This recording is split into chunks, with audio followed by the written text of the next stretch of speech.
Sinceramente, eu acho que o relator, inclusive, quero cumprimentá-lo pela excelência das perguntas que estão sendo feitas ao depoente. Com a palavra, o deputado Luiz Sérgio. Quando forem votado aqui a convocação do IUCEP, terá o meu voto favorável. Mas já votamos. Só falta marcar a data.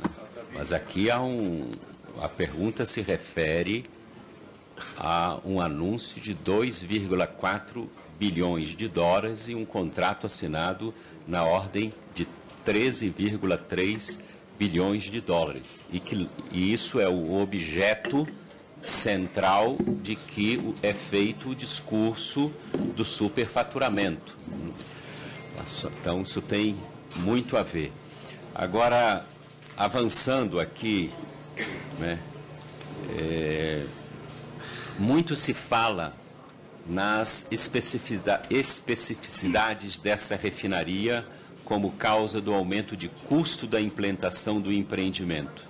As investigações da Operação Lava Jato e os procedimentos apuratórios do Tribunal de Contas da União apontam a majoração de forma ilícita, principalmente decorrência de possíveis carteirização das empresas vencedoras dos contratos e de alguns gestores da Petrobras articulado em esquema de corrupção. Vossa Senhoria considera possível justificar os custos totais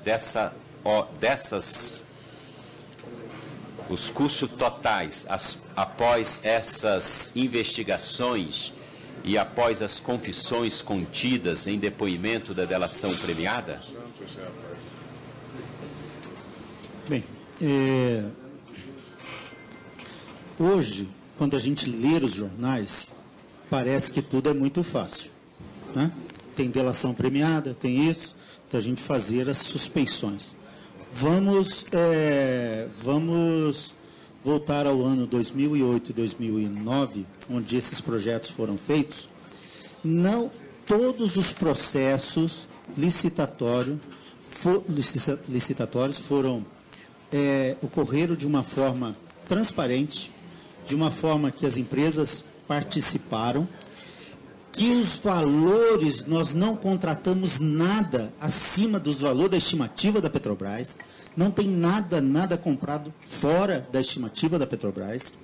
Então, o que se percebe que dentro dos procedimentos da Petrobras, né, eu lá como gerente geral, meus gerentes que estão lá, que trabalharam comigo e tudo mais, nós jamais desconfiamos desse tipo de cartelização.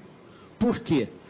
Os projetos de grande porte, que as empresas que fizeram de grande porte, que hoje a maioria está citada nessas delações premiadas e tudo mais, são as empresas com capacidade para fazer aquele tipo de obra. Ora, existem poucas empresas hoje no Brasil que podem ter, digamos, 10 mil empregados trabalhando e que eu queria que vocês fizessem uma observação. Imaginem 10 mil funcionários que têm que estar colocados às 7 horas da manhã lá para trabalhar. E em 2 horas esses 10 mil funcionários têm que se alimentar na hora do seu almoço. É uma coisa espantosa. Senhores, então, veja só, os custos da refinaria estão compatíveis com os valores e com o tamanho do serviço que estavam ali. Então, esse tipo de indagação a gente jamais tinha identificado. Por quê? Caso tivesse os processos de cartelização e que tivesse chegado a nós, ou pelas nossas auditorias, ou por uma denúncia na época, certamente isso não seria feito dessa forma. Evidente que não seria feito. Eu queria de Vossa Senhoria uma opinião. Né? O senhor acredita que a atual forma de contratação da Petrobras, baseada no decreto 2745 de 98, pode facilitar a ocorrência de fraudes?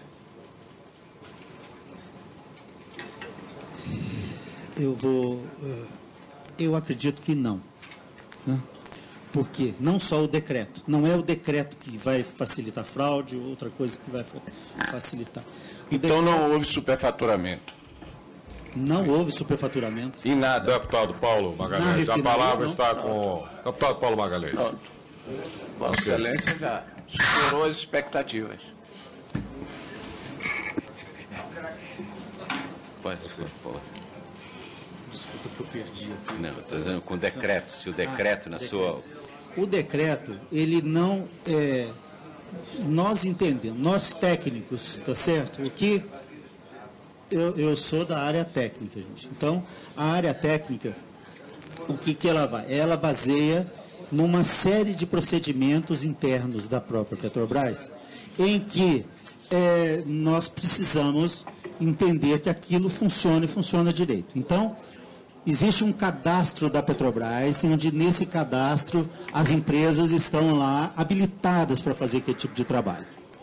Então, nós, quando convidamos para um determinado projeto, você já vai selecionar a família e você vai saber que não vai ter nenhum aventureiro naquele projeto. Eu não posso fazer um projeto desses 13 bilhões, ter uma empresa que vai e dê um preço, ganha aquilo lá, e depois não performa.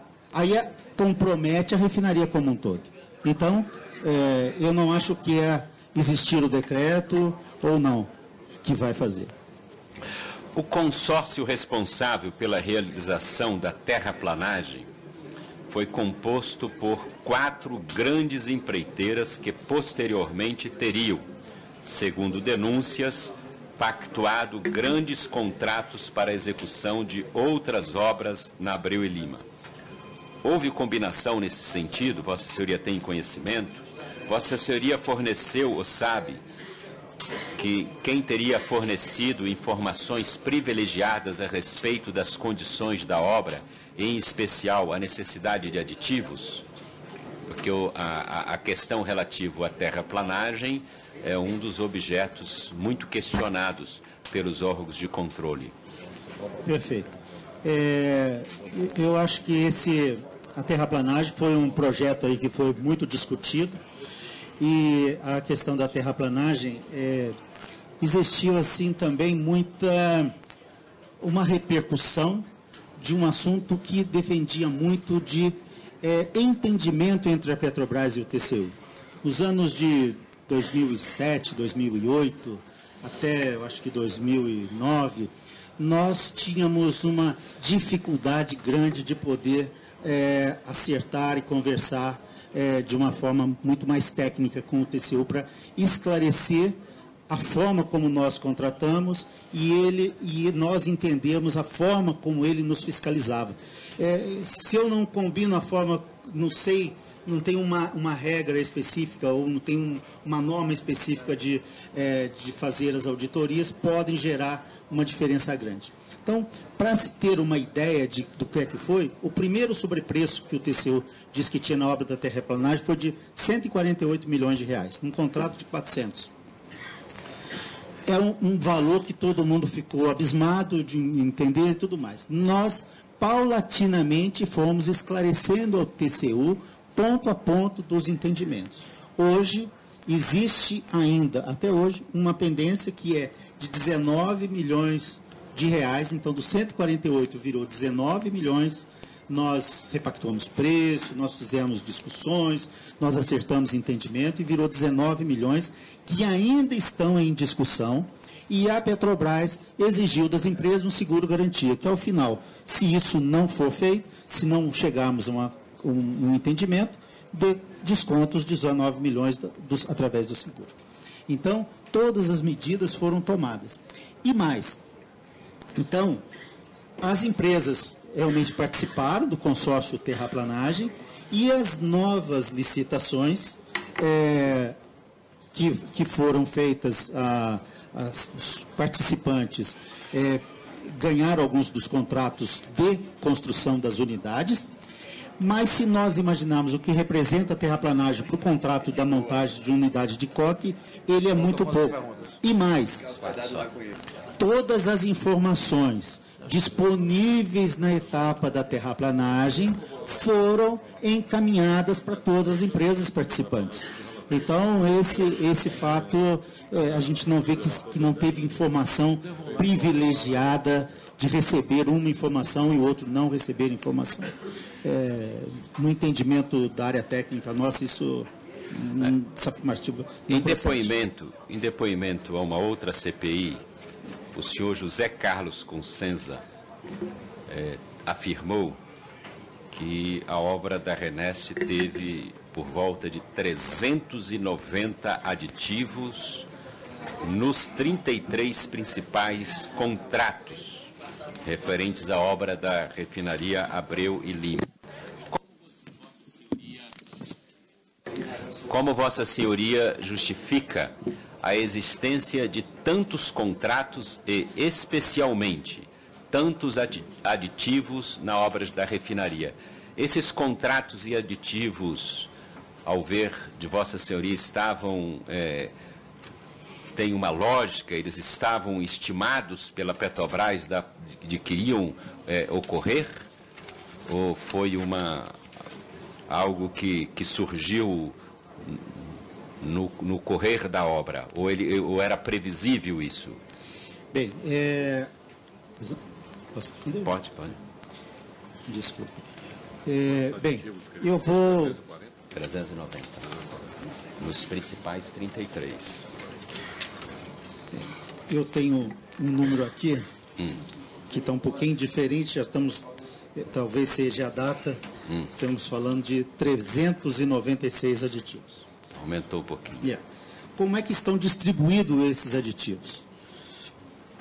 Eu vou fazer aqui também uma distribuição em que 11% desses aditivos estão vinculados ao chamado REPENEC, que é a desoneração tributária.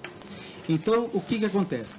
Toda vez que a gente faz qualquer mudança no contrato, eu tenho que fazer um aditivo. Então, 11% desses contratos, isso estavam referidos ao REPENEC.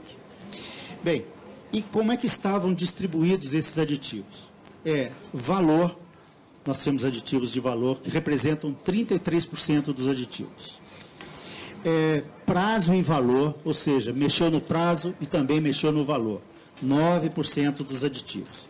23% referente a prazo, só deu mais prazo ou renegociou ou discutiu prazo, sem ter custo ou valor envolvido.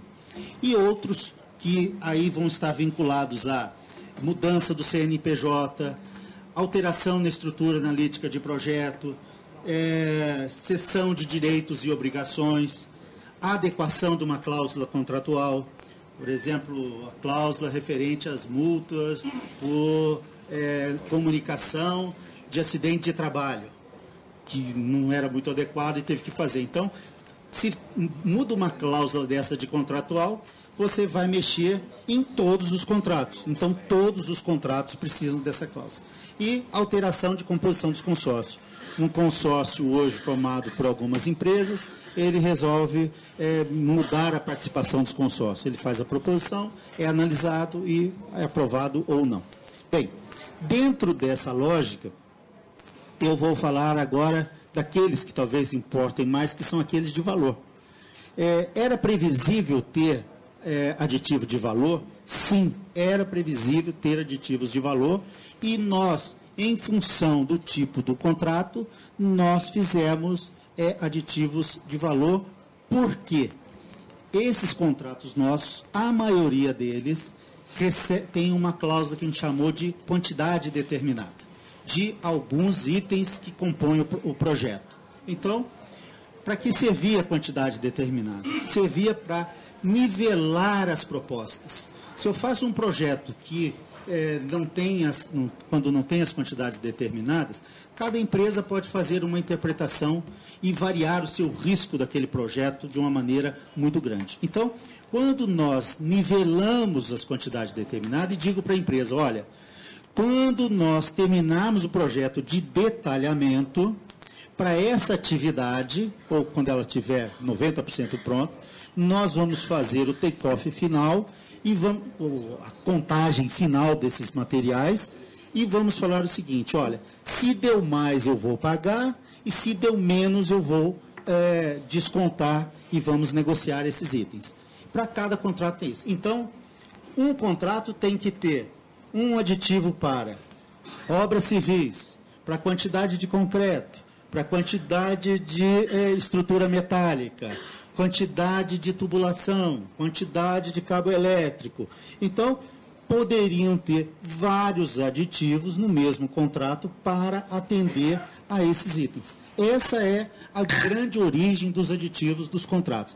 Na RENEST, o objetivo era o seguinte, qualquer alteração que tiver deveria ser feito num prazo mais rápido possível. Não era para, como acontece em alguns projetos de engenharia de grande porte, você vai fazendo o contrato e quando chega lá no contrato, no fim do contrato, tem uma discussão enorme sobre aqueles itens que ficaram para discussão e que levam anos em discussão. E que custo representou os aditivos que implicaram em aumento de custos?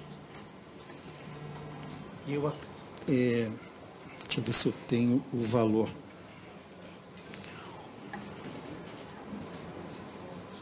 O valor dessa data de referência que eu tenho, que é novembro do ano passado, eu acredito que não tenha mudado muita coisa além disso, num valor total de contrato de 20 bilhões de reais, tá certo? Tivemos os de 20 bilhões de reais contratado, tivemos 396 aditivos, o valor desses aditivos, considerando aditivos mais Repenec, foram da ordem de 4 bilhões de reais, 20% da soma do valor total dos contratos. E quem negociava os aditivos? Era a Vossa Senhoria? Era a sua gerência? Era a diretoria de abastecimento? Quando implicava num aditivo que havia uma majoração de preços, quem é que negociava esse valor? Bem, aqui há que se falar da governança na Petrobras também, senhor relator. Bem, até 2012, junho de 2012,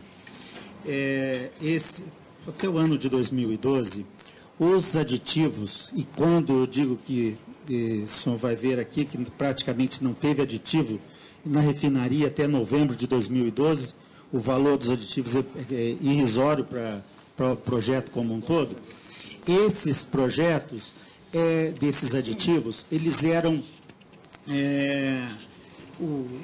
como é que funciona? Então, uma vez que tem um contrato, então a gente tem uma gerência de empreendimentos, e essa gerência de empreendimentos, ela é o gerente do contrato. Então, a Petrobras, ela tem 2 responsáveis únicos pelo contrato. Do lado da Petrobras é um gerente do contrato.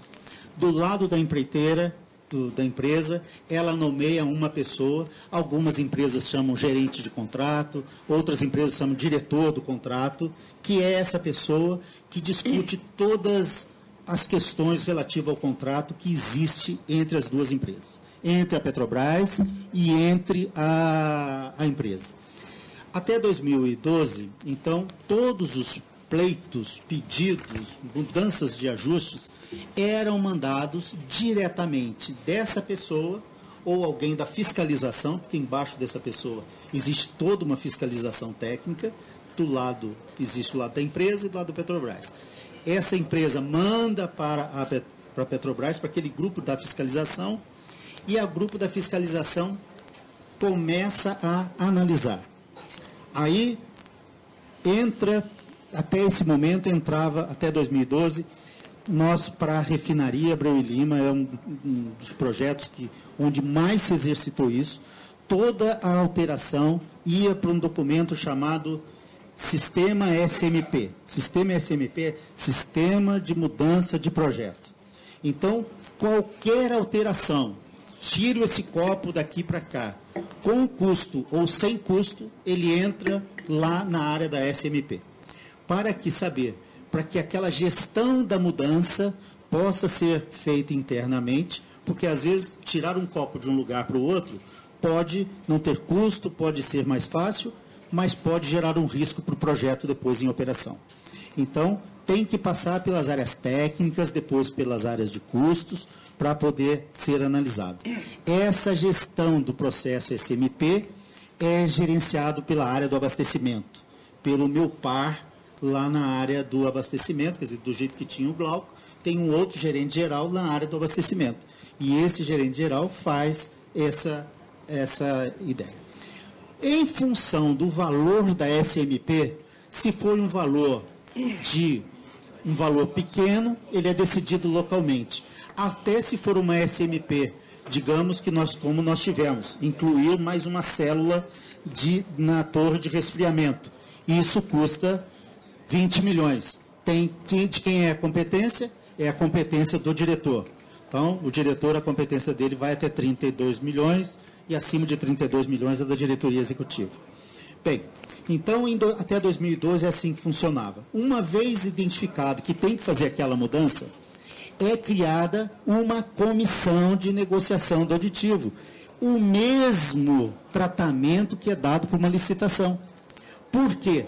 Um aditivo é como se fosse um apêndice que eu estou fazendo no contrato. Um aditivo de contrato é o seguinte, a gente analisa primeiro, precisa fazer? Então, a resposta da SMP vai ser essa, precisa fazer. Segundo, tenho que fazer com essa empresa que está aí? E terceiro, se eu puder fazer com outro, eu vou fazer com outro. Na maioria dos projetos desses de grande porte, é muito eu colocar uma terceira empresa para fazer uma parte do projeto, pode gerar interface. Gerar interface é risco. E risco representa dinheiro a mais no contrato. Então, esse é o ponto que a gente tem trabalhado para isso. Então, é criada uma comissão. Essa comissão é designada pelo gerente do empreendimento. E esse gerente de empreendimento nomeia essa comissão, analisa os atos da comissão e vai prosseguir do mesmo jeito. Em função do valor desses aditivos, eles vão, depende dele o nível de competência. Pode ser do próprio gerente local, lá da refinaria, pode ser do gerente geral, pode ser do gerente executivo, do diretor ou da diretoria executiva.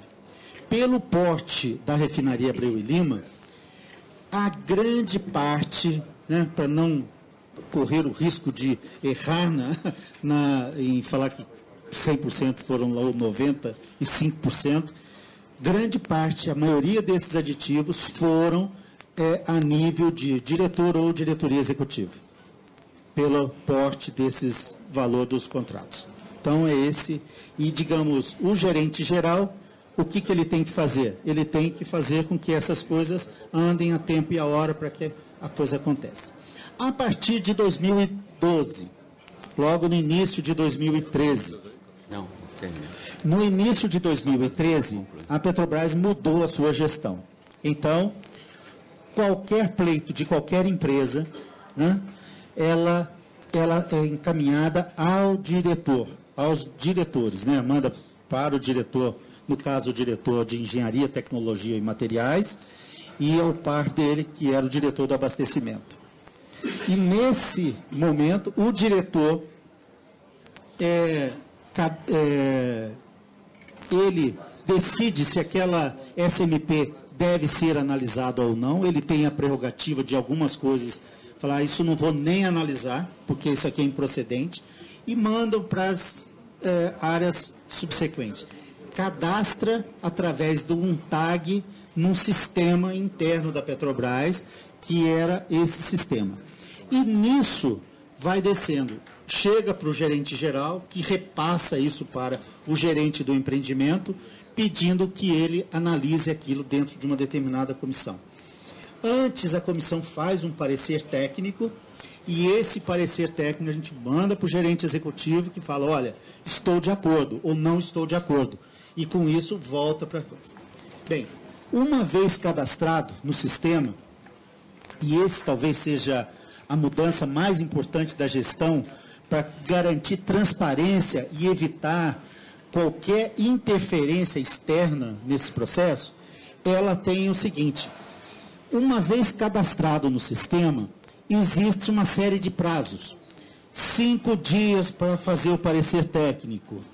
Uma vez aceito, tantos dias. E tem lá 90 dias, até 90 dias para fechar a negociação. Depois, mais 15 dias para parecer jurídico, 15 dias para parecer do desempenho, e aí ele vai subir de novo para a diretoria. E esse instrumento, senhores deputados, que eu acho aqui ponto fundamental, era um instrumento que tanto a Petrobras tem, como as empresas que trabalham conosco têm. Então, quando nós sentamos para discutir com qualquer diretor ou dirigente das empresas, nós estamos falando em cima do mesmo documento. Ora, não era obrigado a fechar em 90 dias, porque uma negociação de valor, você pode não chegar a uma conclusão. E quando não chega a uma conclusão, você ou encerra o processo, ou pede mais dias para o diretor para poder dar a continuidade para a conclusão. Esse é o sistema de gestão. É um sistema totalmente transparente, vocês podem conhecer, da Petrobras, que eu acho que foi um grande avanço na relação Petrobras e empresas para dar claramente onde está o documento, em que fase está e por que não está. Nós praticamos isso com todas as empresas onde estava cada um dos processos.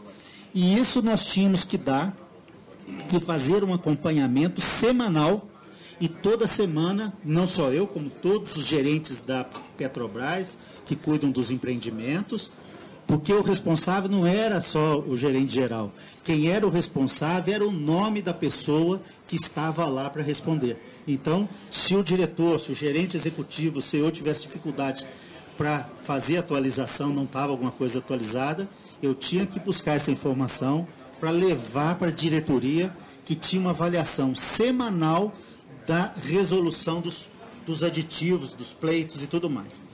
E a própria diretoria acompanhava isso através de uma curva que chama Randall. O que é essa curva Randall de pleitos? O que era?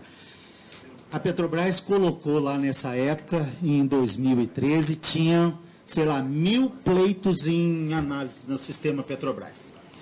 E ele estabeleceu que num prazo de 4 a 6 meses, tudo estaria resolvido e zerado. E nós tínhamos que resolver semanalmente esses pleitos e tudo mais. Então, as datas de cobrança eram muito rigorosas. Tá. Eu tenho muitas outras perguntas, mas não quero ser aqui acusado de não permitir que o plenário possa também fazer as suas indagações.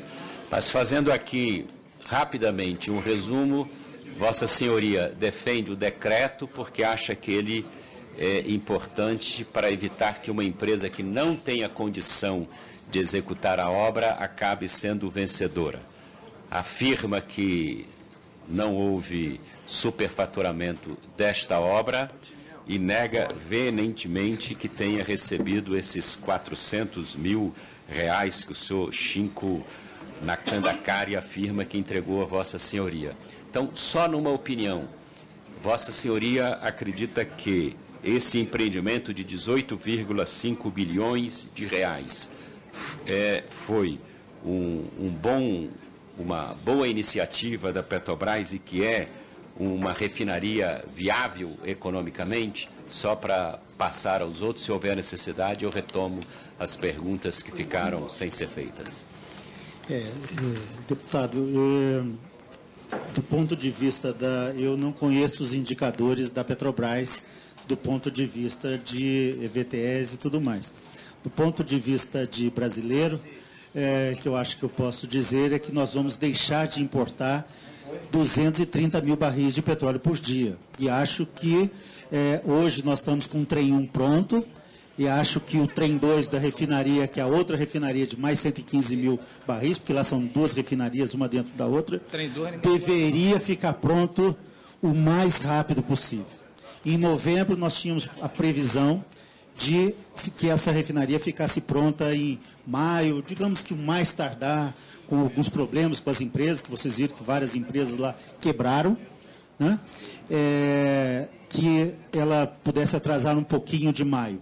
Hoje, face às dificuldades econômicas que a Petrobras está enfrentando, eu já vi falar que ela vai ser defasada para muito mais tempo, que eu acho que, como brasileiro, eu acho que nós vamos ter uma perda muito grande, e isso eu gostaria até ter ficado até terminado esse trem 2. Falta em termos de valor talvez uns 3 bilhões de reais para terminar esse trem 2, onde já foi investido 31 bilhões, que são aqueles 34 que eu já falei. Então, falta muito pouco e acho que vai deixar de importar. Só a economia da importação seria muito benéfica para o país aí. Pronto. Bem, eu agradeço ao relator Luiz Sérgio, aliás, mais uma vez cumprimento pela qualidade das perguntas, e passamos agora para ouvir os subrrelatores, começando pelo subrelator, o deputado Altineu Cortes, da Subrelatoria para Investigação do Superfaturamento e Gestão Temerária na Construção de Refinarias no Brasil. Deputado Altineu Cortes, com a palavra. Senhor Glauco, bom dia. O senhor vê que essa subrelatoria tem tudo a ver com a sua responsabilidade lá na Renest.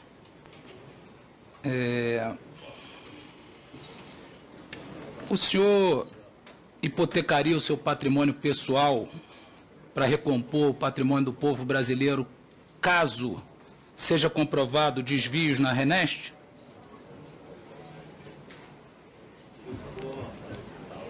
Que vai ser responsabilizado? Não, se for da sua responsabilidade, se a justiça entender que é da sua responsabilidade, o senhor com tranquilidade hipotecaria o seu patrimônio pessoal?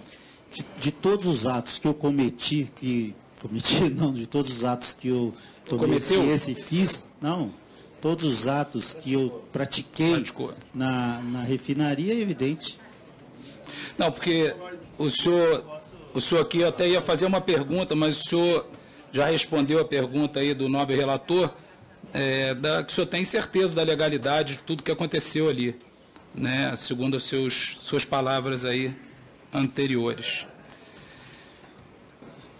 O senhor trabalha há 36 anos na Petrobras, conhece o doutor Barusco há mais ou menos 36 anos, o senhor disse que é contemporâneo dele na Petrobras. O senhor é amigo do Chinco Nakandakari. Sua amizade é uma amizade social, pessoal, né, há aproximadamente 14 anos, desde 2001.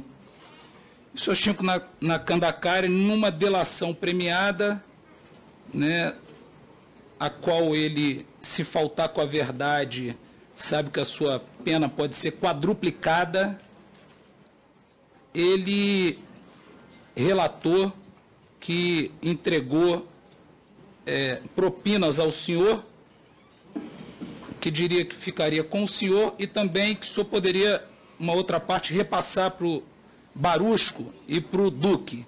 Eu pergunto ao senhor que tem uma amizade pessoal com ele há 14 anos, social, o senhor nunca conversou com ele sobre nada que ele fazia com o senhor Barusco, se ele não fazia nada com o senhor? Nada. Ele nunca comentou nada. O senhor acha que ele chegou, sentou na frente do juiz e mentiu para o juiz, dizendo que dava dinheiro e ele não dava?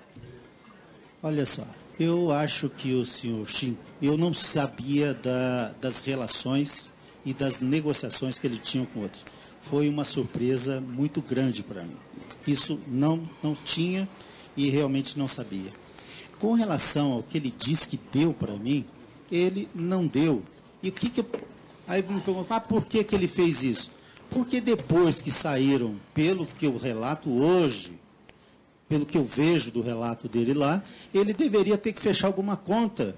Ele podia estar recebendo da empresa, falava que dava para o Glauco, porque o Glauco era da Petrobras e não tem nada a ver com isso. E eu o tinha como um grande amigo. O amigo é que pagou a conta no caso. Então, ele falou do amigo, lembrou do senhor, falou do amigo. O amigo que, naquele caso, ele lembrou do senhor. Não sei, talvez a pessoa com quem ele se relacionava na Petrobras.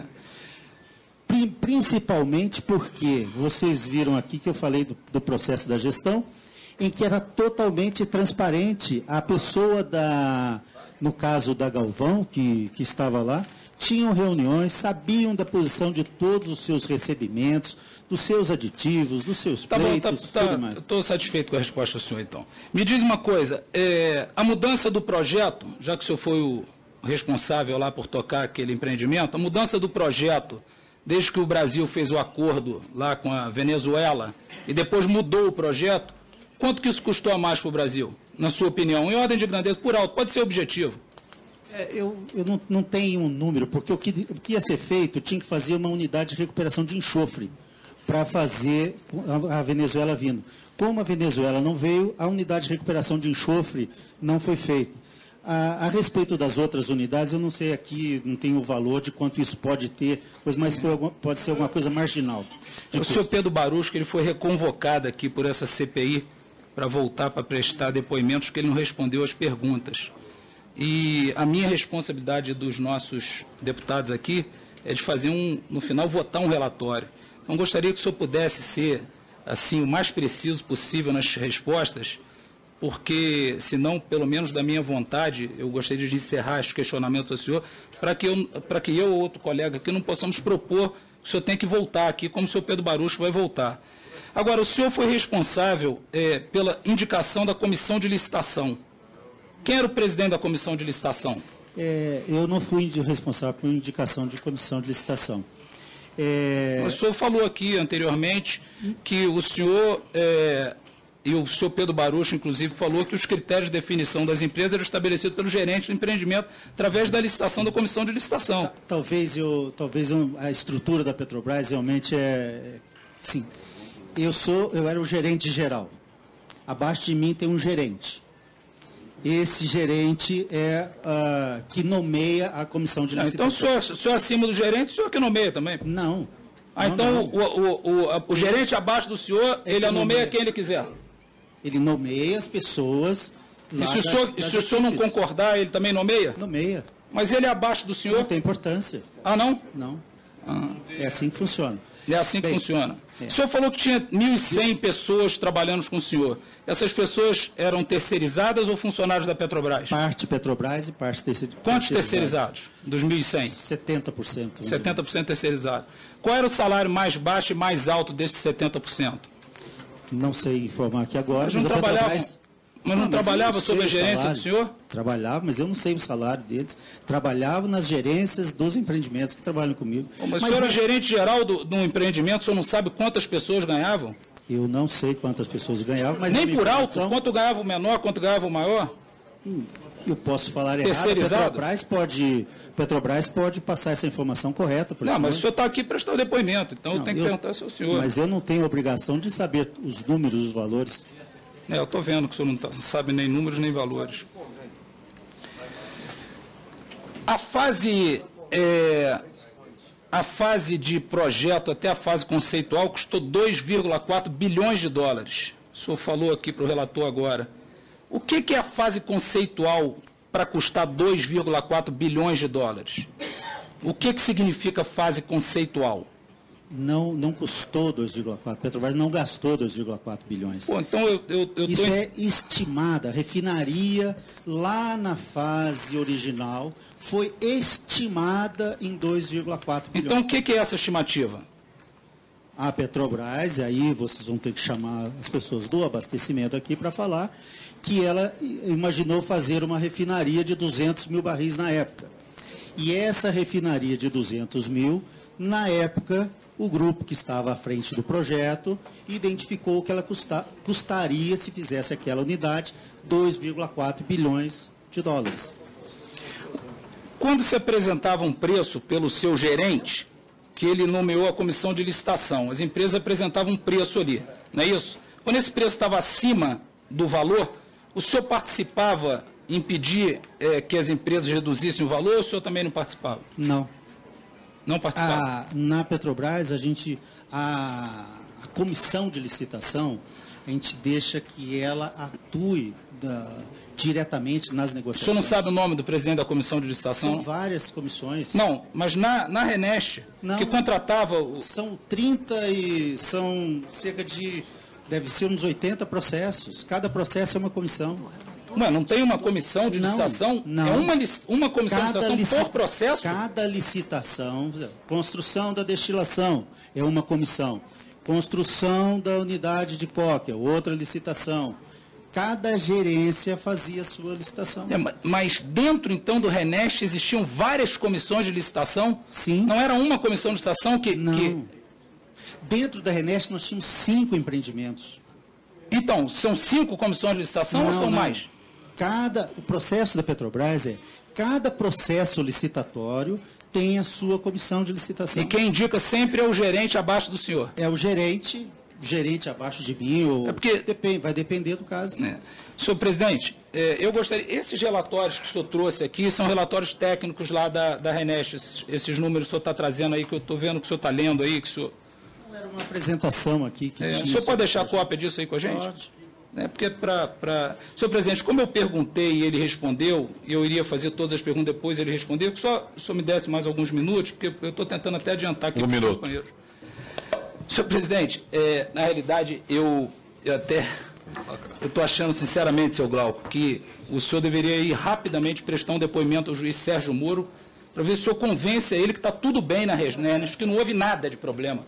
Porque, por exemplo, no acordo de leniência que está aqui da empresa Cetal, ele cita os acordos de preço das empresas, e aí eu não consigo acreditar que o senhor não viu nada acontecendo ali. Né? Eu acho que o Clube da Propina, né, o diretor do clube, com certeza, era o Renato Duque. O gerente de futebol era o Pedro Barusco. E o senhor era o técnico, que fazia o time andar ali. O senhor, como técnico, o senhor pagava também aos seus jogadores só, ou o senhor só repassava para os diretores? Como é que funcionava isso? Todo mundo abaixo do senhor, ninguém sabia de nada. Só quem sabe, quem descobriu isso aqui foi a Polícia Federal, o Ministério Público, o doutor Sérgio Moro, os empreiteiros que estão ali fazendo as delações, e o senhor, como gerente de 35 anos da Petrobras, o senhor foi o técnico da RENEST, o senhor sabia tudo o que acontecia ali. Qualquer preço pago ali, o senhor, como gerente geral, o senhor tinha que saber. O senhor é gerente geral, qual o custo? O senhor não sabe? Essas perguntas são perguntas, sinceramente, o senhor não deixou claro para a gente, senhor presidente. Eu quero depois ver se a gente continua fazendo aí algumas perguntas. Hoje, se nós não tivermos oportunidade, mas reconvocá-lo aqui, porque eu não estou satisfeito com essas respostas, não. Agradeço ao deputado Altineu Cortes. Passo a palavra agora para o subrelator, deputado Bruno Covas, da Subrelatoria para Investigação de Constituição de Empresas Subsidiárias. Ok. Vossa Senhoria deseja responder? Muito bem. Gostaria de falar para o deputado o seguinte. Primeiro, que eu não repassei dinheiro para ninguém. Eu não recebi e não passei dinheiro para ninguém. Existem esses processos da RENEST, ocorrem desde 2007 até hoje, e só foram descobertos efetivamente pela polícia. Porque internamente, todos os processos, todos os projetos, por isso que eu falei para o senhor logo no início, é que seguiram efetivamente todos os ritos da Petrobras. Todos os ritos, não tem nada comprado além dos limites dos orçamentos, não só nesse projeto, dos outros eu não posso falar. Então, o que acontece? Nesse caso, não existe, eu não repassei dinheiro, não sou técnico da propina e muito menos... Não, o senhor é técnico do time. O senhor é técnico do time. Ali houve já as delações premiadas da corrupção, o senhor é o gerente geral, o senhor está vindo aqui nessa CPI, tem milhares de pessoas vendo o senhor na televisão, e o senhor está dizendo que não sabia de nada. O senhor não sabe nem quanto pagava a um terceirizado que trabalhava do lado do senhor? Eu não estou entendendo, pô. O senhor está achando que todo mundo aqui, o juiz Sérgio Moro, o Ministério Público, a Polícia Federal, os empresários, está todo mundo lá fazendo as suas delações, e o senhor está me dizendo que está tudo bem? O senhor tem que responder, doutor. Peraí, pô. O senhor respondeu, mas o senhor não respondeu a verdade. O senhor fez um juramento aqui. O senhor toma cuidado, porque o senhor está sob juramento aqui. O senhor tem que responder a verdade. E o senhor está indo contra as delações premiadas. O senhor não está respondendo nem contra o salário que um subordinado do senhor trabalhava há 10 anos, há 8 anos, o senhor não comentava quanto ele ganhava? O senhor não sabe nada que aconteceu ali, então. Está tudo certo. O senhor me desculpa, senhor presidente, minha Ok, revolta, muito mas bem, o muito povo bem. brasileiro não atura isso mais, não. Outra coisa, trem bom, hein? O trem 1 foi trem bom, hein? Só que agora o trem 2. Trem bom, senhor. Deputado Altineu, muito obrigado pelas suas colocações. Vossa Senhoria deseja fazer algum comentário adicional? Se não, voto. Deseja? Então, passamos a palavra ao subrelator, deputado Bruno Covas, da subrelatoria para investigação de constituição de empresas subsidiárias e sociedade de propósito específico pela Petrobras. Presidente, só uma pergunta aqui, que eu acho que é pertinente. Está todo mundo aqui se questionando. O depoente, ele não é investigado até o presente momento, está como testemunha. Para que ele trouxe advogado? Está inscrito, presidente. Ok, volta a palavra o deputado Bruno Covas. Senhor Glauco, gostaria de saber quem efetivamente aprovava a celebração de aditivos relacionados aos contratos das obras da refinaria Abreu e Lima.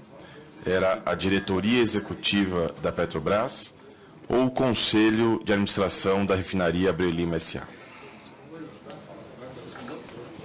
Ok. Então, quando a refinaria... Tem dois momentos. Teve um período que existia a refinaria Abreu e Lima. Então, os aditivos, primeiro eles eram aprovados na diretoria da Petrobras e era recomendado que fossem assinados e aprovados na refinaria Abreu e Lima. Então, ele saía da Petrobras, inicialmente aprovado, e depois era aprovado na refinaria Abreu e Lima. Então, ele tinha duas aprovações. Primeiro na diretoria executiva e depois no Conselho de Administração da refinaria. Respeitado os limites da competência. Então, se o aditivo ou a soma dos aditivos fosse acima de 32 milhões, ocorria dessa forma. Se ele é abaixo, aí ou a diretoria, o diretor da Petrobras, ou o gerente executivo, ou o gerente geral, ou um gerente que vai mandar direto para a refinaria Abreu e Lima. Mas passava sempre pelo Conselho de Administração, da refinaria. O que fazia que fosse submetido primeiro à diretoria executiva? Por que essa matéria primeiro passava pela diretoria executiva? Porque foi o sistema de gestão que a Petrobras estabeleceu para esse projeto. Os presidentes da Petrobras no período, José Sérgio Gabrielli e Graça Foster, participavam das reuniões da diretoria executiva em que foram aprovados os contratos aditivos assinados a Abreu e Lima? É evidente que se fosse uma reunião de diretoria em que algum assunto da refinaria fosse tratado, a diretoria é composta pelos diretores mais o seu presidente. Então, aí tem que ver cada ato quem estava presente. Em algum desses casos, passava também pelo Conselho de Administração da Petrobras? Não. Contratos não passam pelo Conselho de Administração. A Comissão de Valores Mobiliários, CVM, a SEC, que é equivalente norte-americana, recebiam as atas do Conselho de Administração da refinaria Abreu e Lima? Eu não sei lhe informar. Sabe dizer quem confeccionava as atas do Conselho de Administração da refinaria Abreu e Lima? Não sei informar.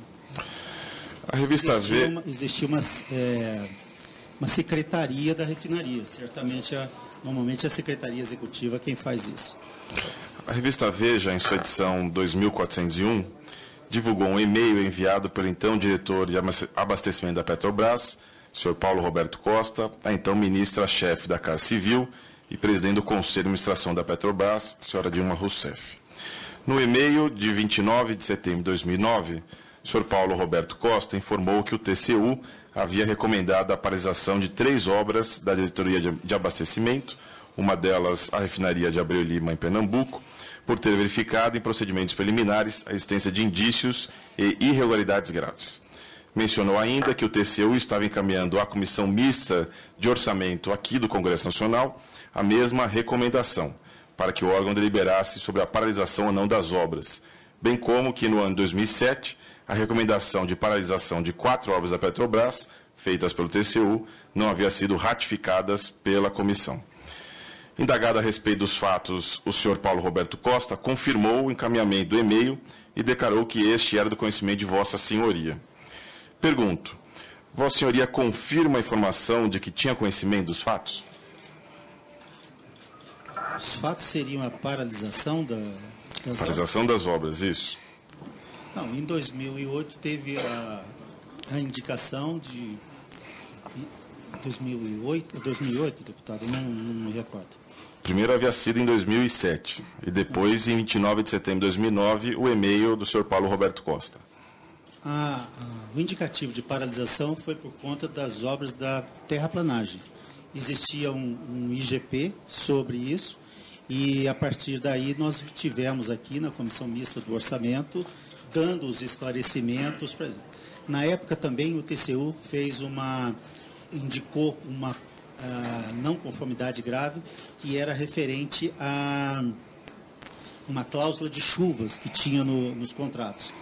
E nós, como providência, deixamos que não haveria nenhum pagamento, nós suspendemos todos os pagamentos por conta da cláusula de chuva. O TCU aceitou e esse que foi IGP depois foi transformado em IGC, irregularidade grave com continuidade. E foi esse projeto que eu falei que começou com sobrepreço de 148 milhões e hoje tem 19 milhões. Isso é o que eu sei. E o senhor pode explicar o que justifica o envio desse e-mail a então presidente do Conselho de Administração e ministra da Casa Civil? O e-mail eu desconheço. O senhor desconhece o e-mail que foi publicado na revista Veja? Isso. O senhor nunca tinha ouvido falar desse e-mail? Não. O senhor, em algum momento, recebeu alguma orientação da presidente do Conselho de Administração em relação àquela época? Não. O senhor chegou a fazer alguma gestão junto ao Congresso Nacional para que a recomendação de paralisação de obras feitas pelo TCU não fosse acatada pelo Congresso, pela Comissão Mista de Orçamento? Eu vim fazer uma palestra na Comissão Mista do Orçamento. Não fiz nenhuma gestão. Fui convocado dentro dos procedimentos normais, eu e várias pessoas para vir aqui prestar esclarecimentos. Prestamos esclarecimentos e aí o resultado foi que não paralisou. Senhor Glauco, os números que nós temos acesso em alguns estudos colocam um preço médio para uma refinaria Greenfield nos Estados Unidos, uma construção de uma refinaria Greenfield nos Estados Unidos, contando inclusive custos de licenças ambientais, para 17 mil dólares por barril dia, uma construção que leva mais ou menos 10 anos. Isso, se aplicado aqui para a refinaria de Abreu e Lima, que prevê na sua fase completa 230 mil barris dia, dá uma obra em torno de 4 bilhões de dólares. Por que essa diferença tão grande entre esses 4 bilhões desse preço médio e os 13 bilhões do contrato assinado? Ainda para indicar.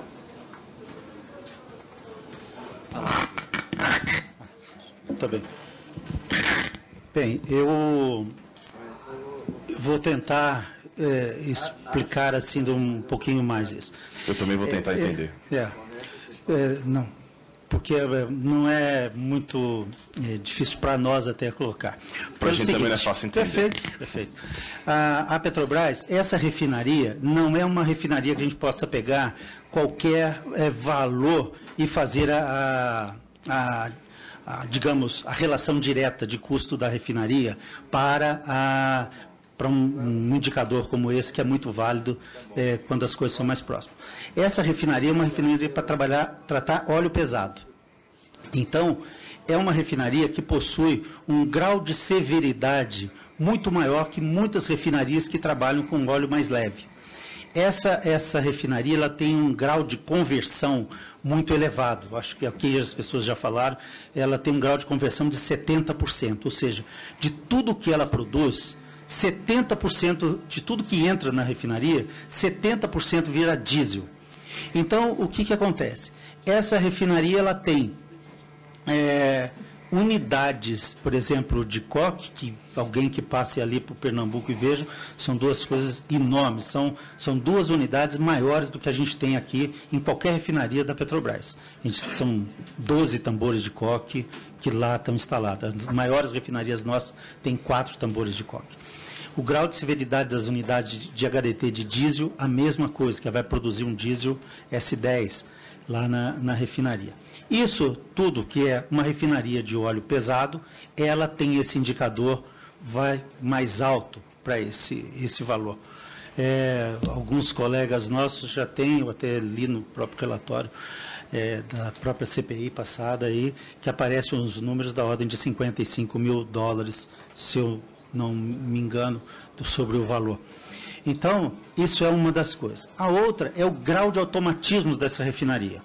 Essa refinaria foi projetada para ter muito poucos operadores no campo. Então, essa é uma refinaria que ela sempre foi chamada refinaria do século XXI. Porque é uma refinaria, nós estávamos, na época que fez esse projeto, de um grau de automatização muito grande para ela. Um outro aspecto que há que se lembrar que não tem em algumas outras refinarias, alguns aspectos técnicos que acabam levando a um aumento de custo do valor do próprio projeto.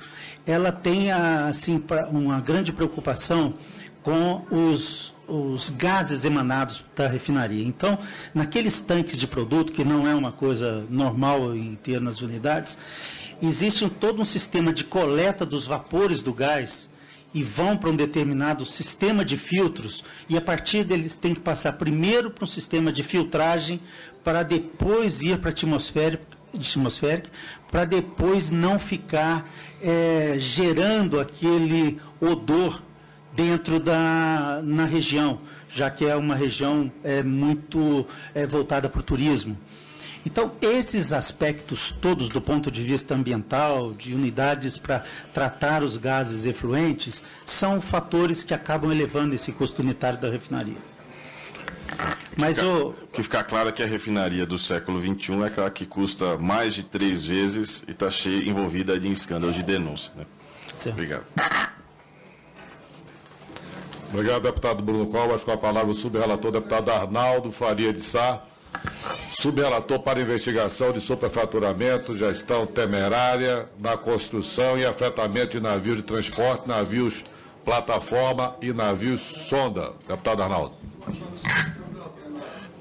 Senhor Glauco, antes de ser responsável pela RENEST, o senhor trabalhava em que atividade? Eu cuidava também dessa área de empreendimentos. Antes da RENEST, eu estava na refinaria do Vale do Paraíba. E por que o senhor foi designado lá para um local tão distante de onde o senhor estava?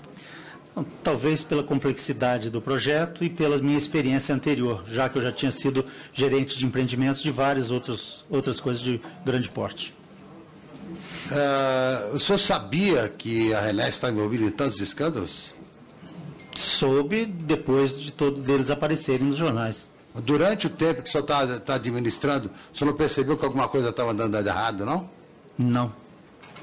Tudo sobre... Nem eu, nem as auditorias internas na Petrobras, nem o próprio TCU que nos investigou, nunca teve nenhuma denúncia desses escândalos que hoje estão sendo vistos. As auditorias, a direção da Sim. Petrobras, tudo estava distante. O senhor estava perto, o senhor estava lá em loco. E o senhor não estava percebendo nada? Sim, mas as coisas não aconteceram lá, senhor deputado. Mas quem autorizava o diretor da RENEST era o senhor? Não era o diretor. Eu era simplesmente o engenheiro que tinha que fazer a obra. Mas o senhor que cuidava da RENEST? Cuidar, ser o gerente geral da RENEST. Lá na RENEST, além de você ter alguém acima do senhor lá na RENEST? Não tem. Então o senhor era o principal responsável? Sim. O senhor afirmou em audiência na CPI do Senado, no ano passado, que o grande atraso veio muito acima do previsto. E a Petrobras não assina contratos acima da estimativa de custo. Com isso, tivemos que fazer mais licitações, disse o senhor, ao negar erros do projeto. Afirmou textualmente, não há erros de projeto.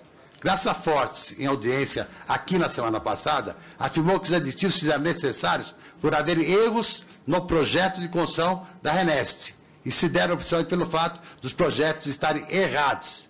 E por isso o projeto passou de 11 bilhões para quase 20 bilhões. Quem está mentindo, o senhor ou Graça Foster? Bem, pode ser o entendimento do erro. Quando a gente tem alguma coisa errada, você tem que desmanchar e fazer de novo. Não teve nada que foi desmanchado, precisou ser desmanchado para ser reconstruído na RENEST. Então a Graça está errada? Sei.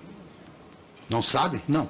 Eu estou dizendo que os erros de projeto, houve alterações de projeto, adequação do projeto, que é uma questão normal no projeto de detalhamento. Agora, classificar isso como erro ou que não é erro, não tem nenhum desses itens classificado, se eu não me engano, como erro de projeto. O senhor recebeu algum dinheiro de Chinco na Candacari? Não recebia. A partir de 2013 e de 2014, antes dessa data, o senhor lembra de alguém que tenha recebido algum dinheiro referente à Renest? Não. Eu não tenho nenhuma informação de alguém que recebeu dinheiro na Renest ou em qualquer lugar da Petrobras. E como uma pessoa que conhece bem essa casa, o senhor estava no Vale do Paraíba, a Revap é uma grande usina da Petrobras, o senhor foi para a Renest, o senhor percebeu em algum momento que alguma coisa estava errado, que poderia, através da sua decisão, ser corrigido?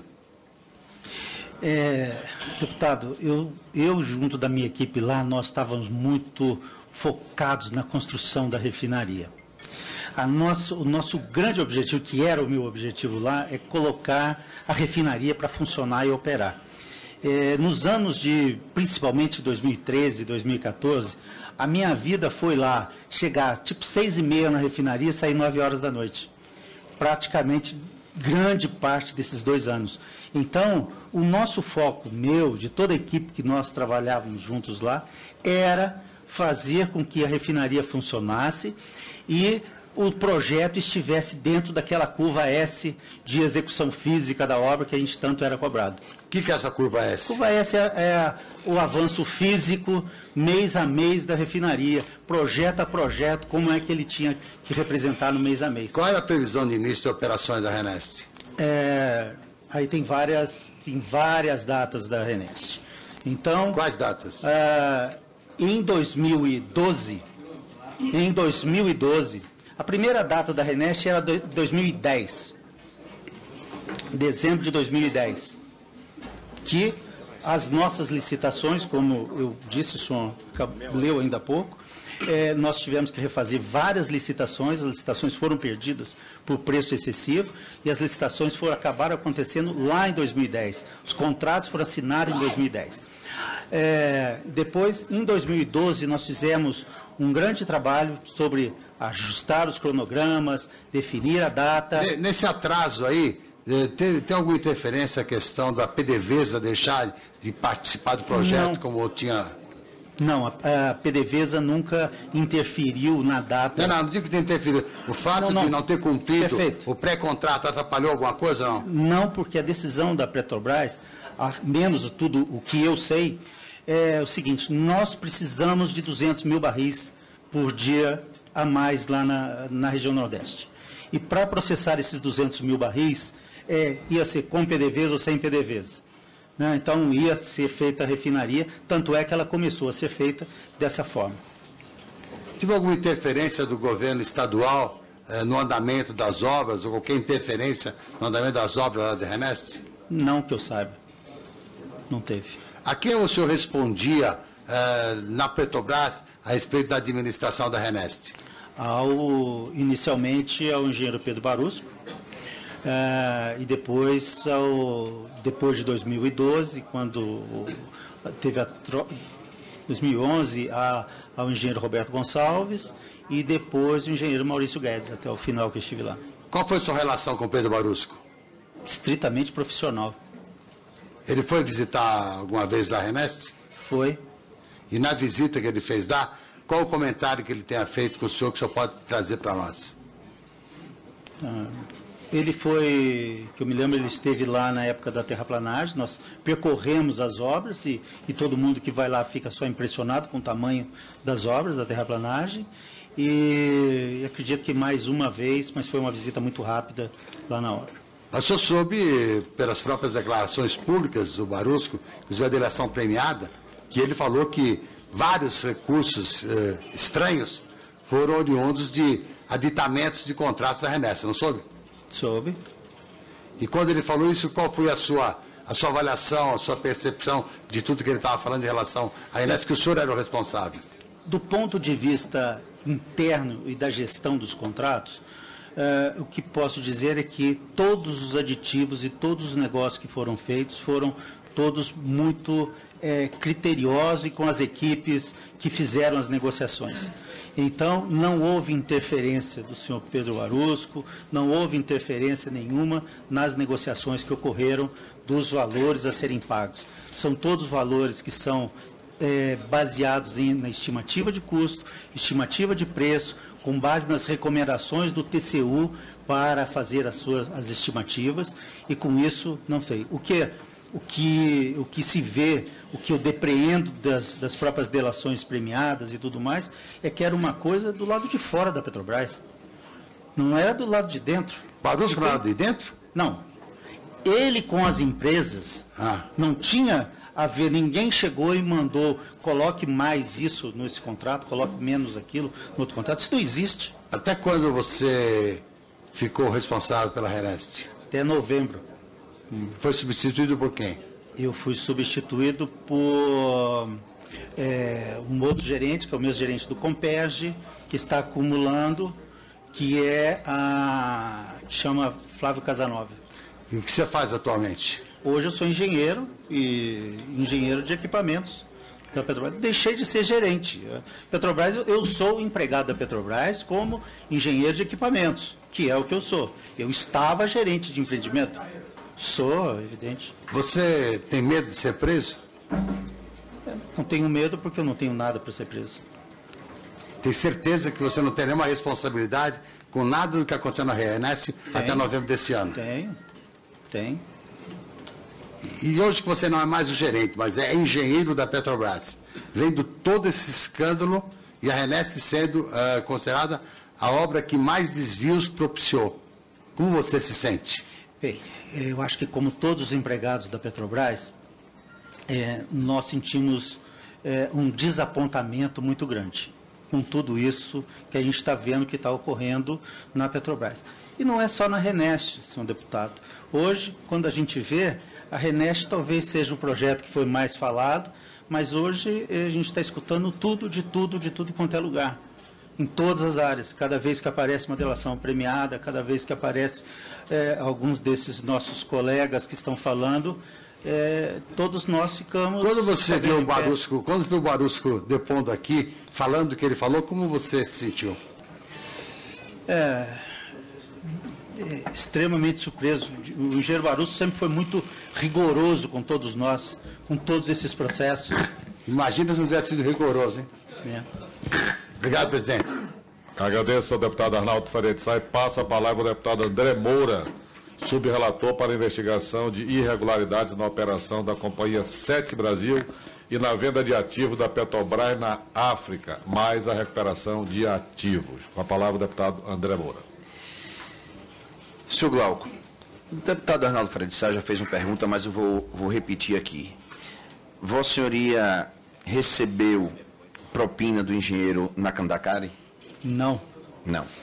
Então vou ler aqui um trecho, Vossa Senhoria já deve ter conhecimento, que foi homologado na última quinta-feira do acordo de delação premiada. E no acordo de delação premiada, o senhor Nakandakari, apontado pelo executivo Ayrton Fonseca, da Galvão Engenharia, como operador do esquema de desvio de recursos da diretoria de serviço da Petrobras, este é o 15º acordo de delação premiada homologado na Justiça do Paraná.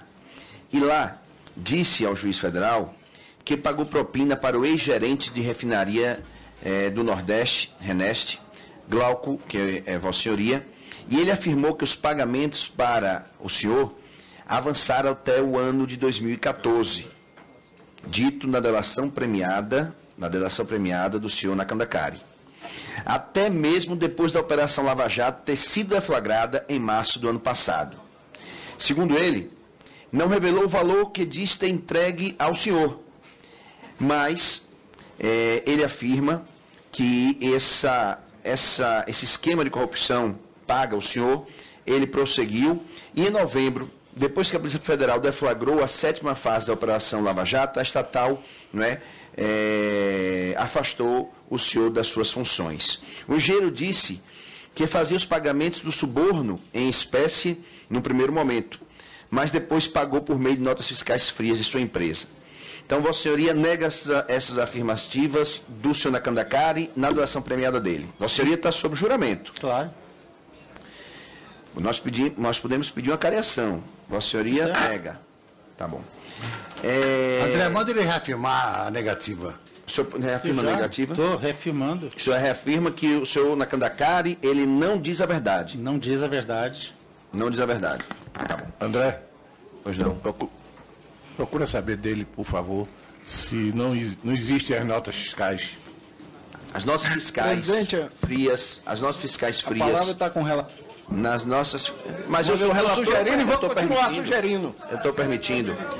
Eu estou permitindo. E vou Acho que o continuar interesse sugerindo. é esclarecer a questão, E eu né, senhor estou presidente? permitindo. Acho que todos nós queremos esclarecer E a o questão, relator senhor presidente. permitiu, não é você que vai dizer alguma Eu estou coisa permitindo. Está querendo acobertar, pelo amor de Deus. A palavra, que lado a palavra você- está com você o está? subrelator André Moura. Eu peço que recupere aí 30 segundos, pelo menos. Ok, obrigado, presidente. Vou voltar a fazer a colocação aqui do senhor Nakandakari, que, segundo ele, os pagamentos de suborno eram feitos ao senhor em espécie, no primeiro momento, e depois pagou por meio de notas fiscais frias de sua empresa. O senhor nega isso?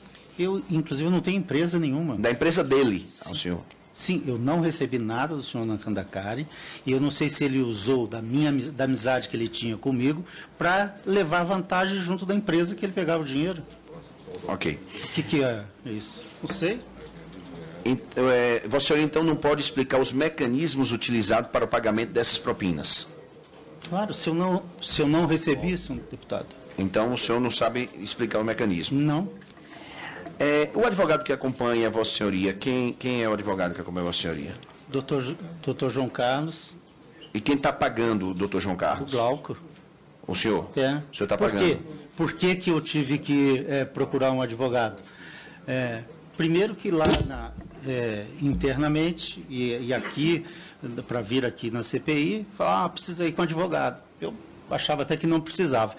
Mas aí eu tive que colocar. E segundo momento, o segundo momento seguinte, com essas delações do senhor Chinco, eu tive que constituir um advogado para poder, inclusive, eu impetrei lá, o senhor deve saber, uma petição lá junto do juiz lá de Curitiba, para que eu de viva voz vou lá falar a mesma coisa que eu estou falando para os senhores aqui. Vossa Então, Senhoria, aí o advogado impetrou esse processo. fazer uma pergunta aqui que eu quero a resposta, mesmo porque Vossa Senhoria está sob juramento, e que é uma resposta que no futuro pode lhe complicar. Vossa Senhoria possui conta ou aplicação em instituição financeira estrangeira na Suíça ou em outro país? Não, O senhor não possui? não possui. O senhor reafirma que não possui? Reafirmo. Não tem montante nenhum que o senhor mantém em termos de dinheiro no exterior? Não, Na sua residência? não. Também não? Em offshore? Não, Também não. Nem em contas no exterior, nem offshore e nem na sua residência? não. Qual o valor do patrimônio total que Vossa Senhoria acumulou com o resultado do recebimento das propinas acima mencionadas e na delação premiada do senhor Chinco? E como está distribuído em contas bancárias, aplicações, obra de arte, moeda estrangeira, empreendimentos, como é que está? Não tenho nada disso, senhor deputado. Não, primeiro, não recebi nada do senhor Chinco. E segundo, que quando ele afirma que deu 400 mil reais, eu sou um engenheiro, era gerente geral da refinaria, ganho muito mais do que isso, e ganhava muito mais do que isso, como gerente. Isso não tem sentido, um valor desse daí. Em relação aos atos ilícitos investigados pela Operação Lava Jato da Polícia Federal, qual a ligação de Vossa Senhoria com os ex-dirigentes da Petrobras, Paulo Roberto Costa, Renato Duque, Pedro Barusco e outros? É estritamente profissional. Quando eles estiveram lá, gerente executivo, gerente geral, prestava contas a isso. Diretores, eventualmente, nas reuniões de diretoria, que tinha que prestar esclarecimentos. E qual deles lhe dava ordens ou exercia influência sobre a sua atuação? Na Petrobras, na linha direta, é o diretor Renato Duque, que era o da minha área. Tá certo? O que nós tínhamos, uma vez que você recebe um determinado projeto para tocar, você tem que cumprir as datas da execução, os cronogramas, e é isso que nós somos cobrados. Nos contratos existiam cláusulas de multas? Sim. Sim. Multas em atraso de obras? Multa por atraso, sim. Alguma empresa dessas obras que estavam em atraso pagou as multas? E eu acredito que nós vamos ter que fazer esse levantamento lá, deputado. Eu não sei agora de cabeça aqui quem pagou o quê. O senhor não sabe afirmar? Não. Não, eu não tenho os dados aqui, mas a Petrobras vai ter lá para poder esclarecer a comissão. Vossa Senhoria conhece o doleiro e também delator o Alberto Youssef? Não. Não conhece? Não conheço. Nunca teve contato com ele? Não, nunca tive. Nunca falou com ele por telefone, Não. nenhuma ligação dele para Vossa Senhoria, nem de Vossa Senhoria para ele? Não. O senhor afirma isso? Claro. E quais circunstâncias e com que finalidade, não é, encontrou-se com ele ou com algum enviado representante dele? De quem? De Youssef? Nunca encontrei com nenhum enviado dele. Nem o representante com ele. dele? Não. Nem com o representante dele, nem o enviado dele? Não.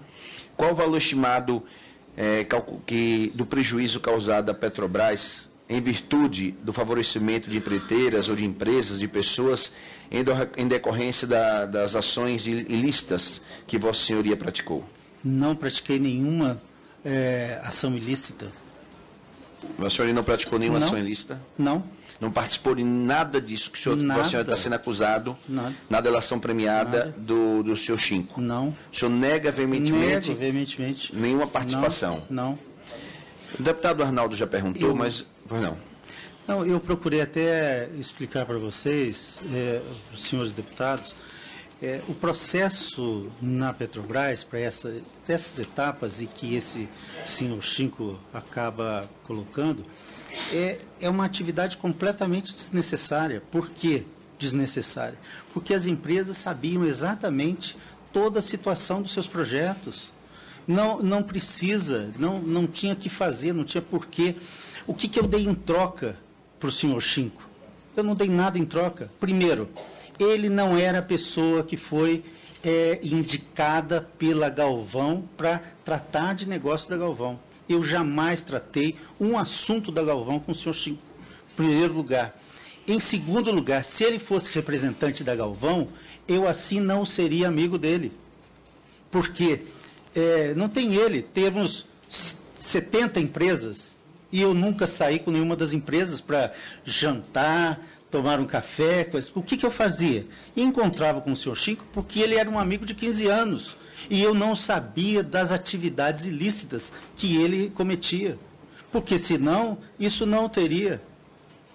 Esse é o fato que eu queria colocar para os senhores. Isso não faz sentido. E como existe essa transparência, que pode ser comprovado pela Petrobras, você pode pegar e mandar aqui para cá, as planilhas, e essas planilhas... Desculpa. As planilhas que estão distribuídas sobre a atuação de cada contrato, tem lá quando ele entrou com o pedido, como é que está sendo analisado, como é que está sendo feito, qual é a data, quando é isso. Então, quando uma empresa entra com alguma coisa, ela já sabe quando tem a possibilidade de receber. O gerente geral, senhor deputado, não tem influência nenhuma nessa decisão. Zero de decisão, zero de influência. O gerente geral não tem influência nos valores acertados para as negociações. Essa última pergunta, senhor presidente. Sei que meu tempo já está quase que esgotado, mas Vossa Senhoria colocou de uma relação próxima, íntima, de 15 anos ou mais de 15 anos com o senhor Chinco. Uhum. E agora Vossa Senhoria nega toda a delação premiada do senhor Chinco, que acusa Vossa Senhoria de recebimento de propina no esquema de corrupção. De uma relação próxima que o senhor tinha, íntima, como o senhor colocou, assim, e, pelo que parece, de extrema confiança. Então, o senhor Chinco faz a delação premiada. Então, como o senhor se sente em relação à delação premiada e como o senhor pode aqui nos colocar, como o senhor analisa a personalidade, o caráter, a pessoa do senhor Chinco? O que eu vejo, então, depois aí de tanto tempo, então, veja só, eu desconhecia que ele era o operador da EIT Contreras, lá que ele falou. Em nenhum momento ele falou isso. Eu desconhecia que ele era operador, né, como está dito, do diretor e do diretor Duque e do Pedro Barusco, que até confirma esse negócio. Então, eu senti extremamente surpreso. Qual é a leitura que eu faço? Ou o senhor Chinco está completamente equivocado das colocações que ele fez nesse momento, inclusive sabendo das consequências, que o senhor bem disse, e depois, nesse caso, o que eu daria em troca para ele? O que ele teria em troca? O que a empresa teve em troca da minha... de ter esse fato que ele coloca, que eu repudio veementemente. Então, o que eu posso fazer uma suposição? Isso é uma suposição minha. Ele continuava recebendo da empresa e precisava de falar que ele tinha contatos na empresa e tudo mais. Então, eu fui usado para que ele pegasse dinheiro da empresa e embolsasse o dinheiro. 400 mil reais, senhor deputado, não era isso que ia colocar, hein? Por dinheiro nenhum, senhor. Por dinheiro nenhum. Ok. Por dinheiro nenhum. Satisfeito, senhor presidente. Muito bem, concluindo a parte dos subrelatores, vamos agora aos autores do requerimento. Primeira deputada, questão de ordem, deputada Elisiane Gama, antes a questão de ordem, deputado Flores. Muito rapidamente, por solicitação do deputado Valmir Pracidelli, registrar que ele está em votação na CCJ, ele é membro da CCJ, e ele solicitou que, oportunamente, concluindo a votação... Quando ele retornar, terá então a oportunidade de usar a palavra. Obrigado. Deputada Elisiane Gama. Senhor presidente, senhor relator, senhoras e senhores parlamentares. Senhor Glauco, na comissão interna de apuração da Petrobras, consta no item 6.2 que o senhor, em conjunto com Pedro Barusco, teriam negociado descontos nos contratos da Alusa. E que, na verdade, esses descontos chegariam a 34,2 milhões de reais. A Petrobras aplicou um desconto de apenas 9,2 milhões de reais. Portanto, 25 milhões aí foram pagos a mais, de forma indevida, à Alusa. Pergunto ao senhor, a quem foi repassado esse valor, essa diferença de 25 milhões de reais? E se o senhor tem informação de que serviu para irrigar aí o Caixa 2 de algum partido ou algum candidato? Qual a sua relação, do ponto de vista de, digamos, obedecer ordens ou até de gratidão com o senhor Marcelino Guedes Gomes, engenheiro, inclusive já citado pelo senhor aqui nesta comissão? Mais uma pergunta, vou fazer várias perguntas, eu queria inclusive que o senhor anotasse. O senhor conhece o Vacari? Quais os contatos e conversas que o senhor já teve com o Vacari? Na delação premiada do Youssef, ele, dentre tantas outras questões, destaca, por exemplo, de que as propinas da Abreu e Lima foram direcionadas aos partidos PSB, PSDB e PP. O senhor tem informações referentes a isso? E quais as pessoas que eventualmente receberam essas propinas?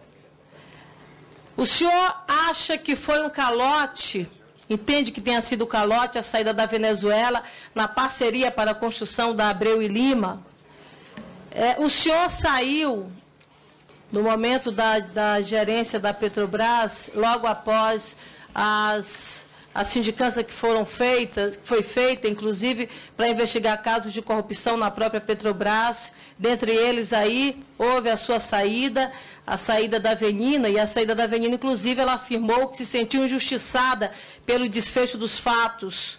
O senhor também se considera injustiçado ter saído logo após a constatação de atos de corrupção por parte dessa sindicância na Petrobras?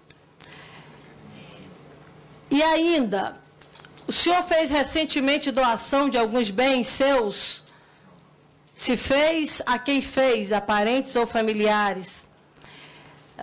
referente ao Chico Nakandakari, ele fala que quando lhe fez a entrega do pagamento de propina da ordem de R$400 mil, segundo os relatos que foram apresentados pelo próprio Chico, ele faz uma demonstração que seria uma certa forma de continuidade na saída do Duque do Barus, que então o senhor passaria a receber esses recursos. Fica de uma forma muito subliminar apresentar de que esse dinheiro deveria ou teria que ser repassado, porque parece uma ordem de continuidade de pagamento de propinas. Inclusive fala que foram feitos de forma parcelada nos hotéis, no Cisa Park e no Softel, no Rio de Janeiro.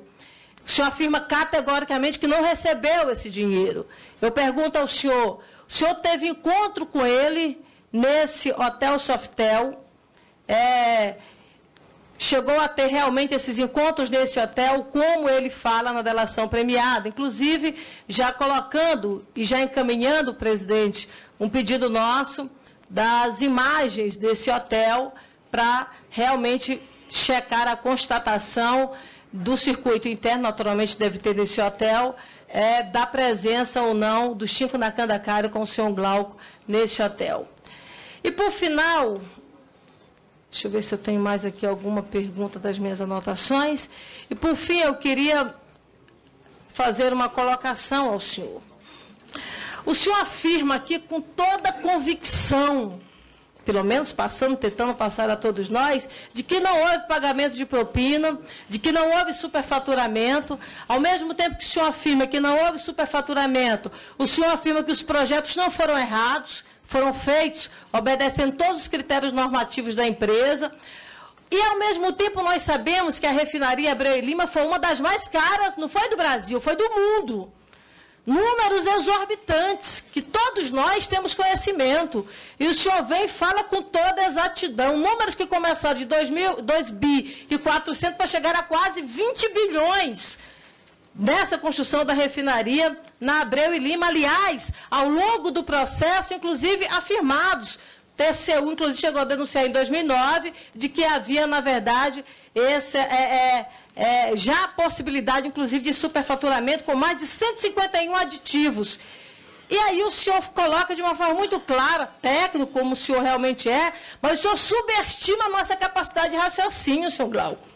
Está muito claro o superfaturamento, está muito claro o pagamento de propina, e o CEF coloca isso de uma forma muito clara, o Paulo Roberto Costa coloca isso de uma forma muito clara, o Chico coloca isso de uma forma muito clara, os dados que são apresentados, inclusive nos relatórios, como o senhor coloca aí no portal da transparência, é só fazer uma contabilidade e fazer, na verdade, o cruzamento dos aditivos, fica muito claro que houve um superfaturamento, e o senhor, na verdade, chega aqui e tenta subestimar a nossa capacidade de raciocínio dessa CPI. Para concluir, eu quero dizer a Vossa Excelência que, se Vossa Excelência estiver mentindo nessa comissão, Vossa Excelência...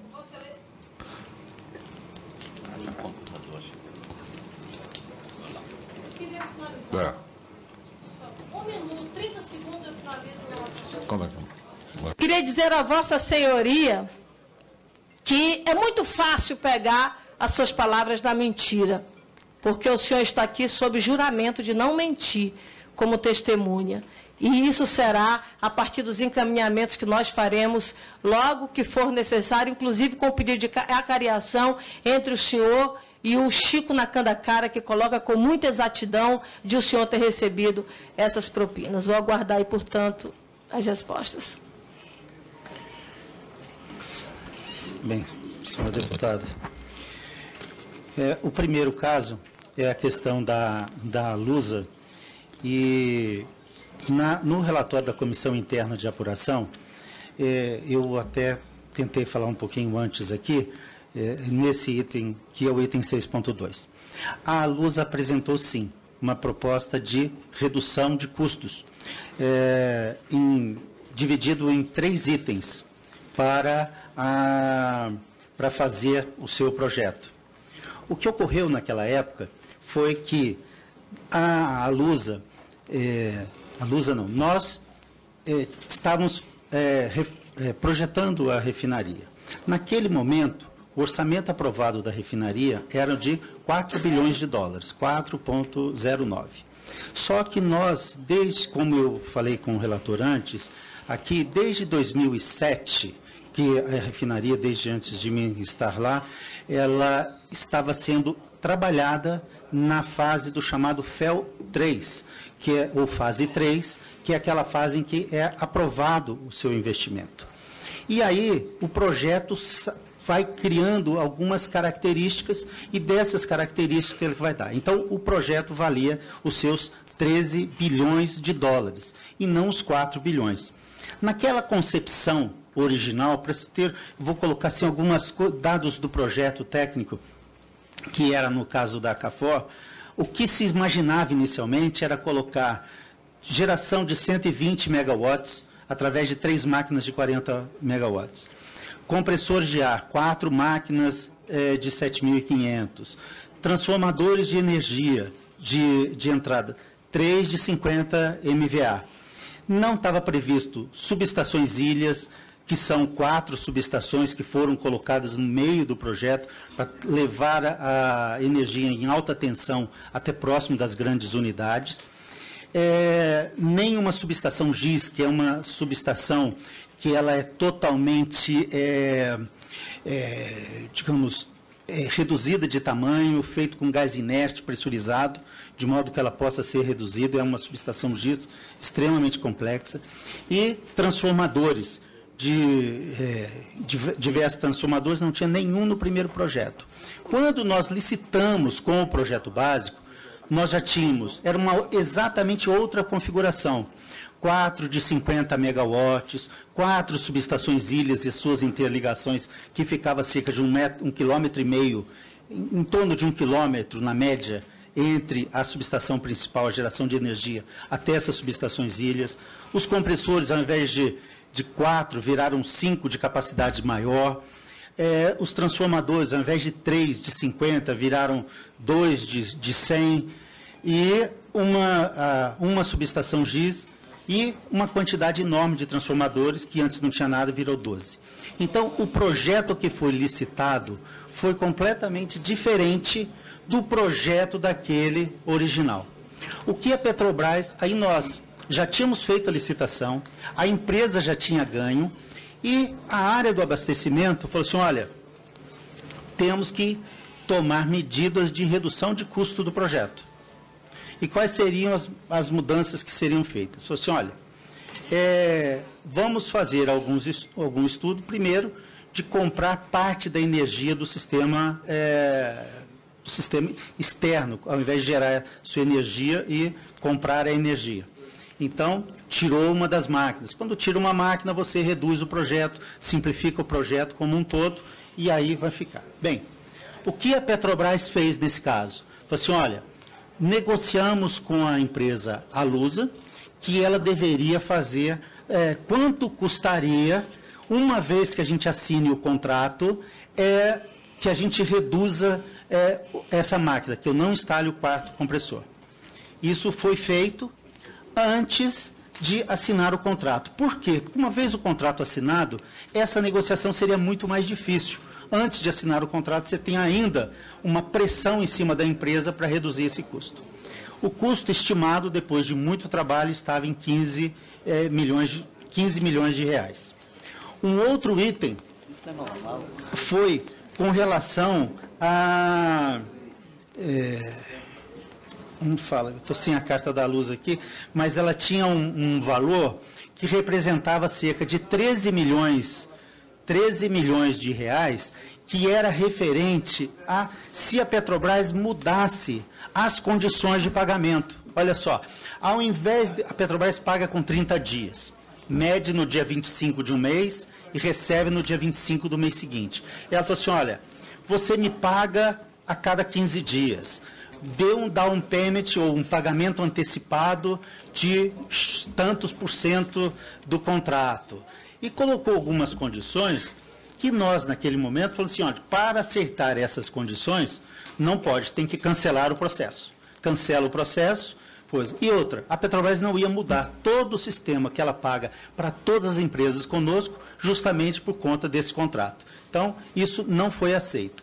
E o outro item que foi aceito foi o item referente a mudança da carta de fiança bancária para seguro garantia, que deu uma economia da ordem de 4 milhões de reais. Bem, isso posto, o grupo que trabalha comigo lá, não fui nem eu que negociei esse valor, o grupo que negociou fez uma ata de reunião com a empresa e falou assim, olha, a Petrobras fará isso. E entrou uma cláusula no contrato adicional, onde se falava o seguinte, a Petrobras, em 60 dias, vai decidir se vai colocar o quarto tubo gerador ou não. Bem, passado isso, então, o contrato foi assinado. Então, ao invés dos 30, nós já tiramos o valor das mudanças contratuais, que não era possível, então isso não foi feito e não foi praticado. Então, se não foi praticado, a empresa não teve o benefício. Em segundo, o seguro garantia foi praticado e nós aceitamos e fizemos um aditivo negativo desse valor dos 4 milhões. A empresa propôs ainda para assinar um contrato um desconto adicional de 1 milhão, que foi feito um aditivo negativo imediatamente após a assinatura do contrato. E com relação a esse ponto que era do TG, o que a Petrobras fez? Quando foi para colocar o tubo gerador, para vocês terem uma ideia, o tubo gerador está num prédio de cerca de 20 metros de altura, e os tubos geradores ficam nessa parte mais elevada. A Petrobras decidiu que seriam, não é que ela não instalaria não o que estava previsto originalmente, que era o TG e o tubo gerador e seus acessórios, mas sim o tubo gerador somente. Então, o que aconteceu? Aquele valor de 15 milhões foi depois, através de uma comissão de negociação, aquele 15 milhões nós fizemos. Então, a empresa fez o projeto de instalação, inclusive do quarto TG, construiu toda a infraestrutura civil para colocar o TG e apenas deixou de colocar a máquina. E também, que infelizmente nessa relatório da comissão, que eu também tive acesso somente depois, não teve tempo de esclarecer para a comissão, ela não identificou cerca de outros 4 milhões de redução de custo dos periféricos que estariam no TG. Então, ao invés dos 15 milhões, reduziu-se 12 milhões, porque 3 milhões ficou nos serviços que foram construídos, que foi a base do quarto TG e todo o projeto e a infraestrutura dele. Então, isso foi feito e não tem 1 centavo a menos. A comissão não me escutou e não entendeu. E acredito que a minha colega Venina, ela não teve ciência dessas etapas posteriores que foram feitas da negociação do contrato.